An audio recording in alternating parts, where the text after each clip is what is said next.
વાગરા વિધાનસભા મત વિસ્તારનું સક્રિય સદસ્યતા સંમેલન રાજપૂત છાત્રાલય ખાતે ધારાસભ્ય અરુણસિંહ રાણાના અધ્યક્ષસ્થાને મળ્યું।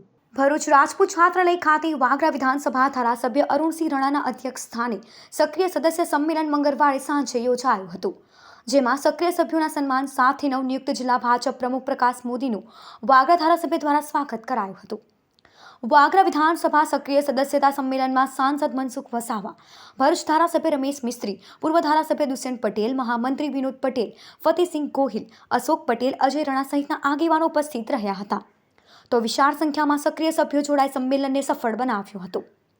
સંમેલનમાં કાર્યકરોને વડાપ્રધાન નરેન્દ્ર મોદીના નેતૃત્વમાં અને ગુજરાતમાં ભૂપેન્દ્ર પટેલની આગેવાનીમાં ભાજપને વધુ મજબૂત બનાવવા હાકલ કરવામાં આવી હતી। ભારતીય જનતા પાર્ટીની આખા સમગ્ર ગુજરાતમાં તાલુકા દીઠ, મંડળ દીઠ સક્રિયતા સભ્યને આજે સ્નેહ મિલન હતું।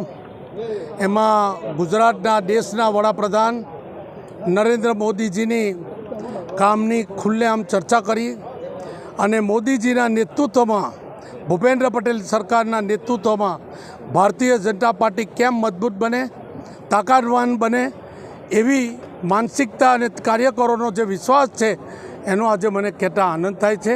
સક્રિય કાર્યકર્તાનું સન્માન, સાથે સાથે નવા નિયુક્ત પ્રમુખ પ્રકાશ મોદીજીનું સ્વાગત, મંડળના પ્રમુખ ભાઈ શ્રી જયદીપસિંહ અને ભાઈ શ્રી ગોહિલ હિતેશ, ત્યારે એમને હું આજે સતીશને અને રણજે એમને ખૂબ ખૂબ આવકારું છું।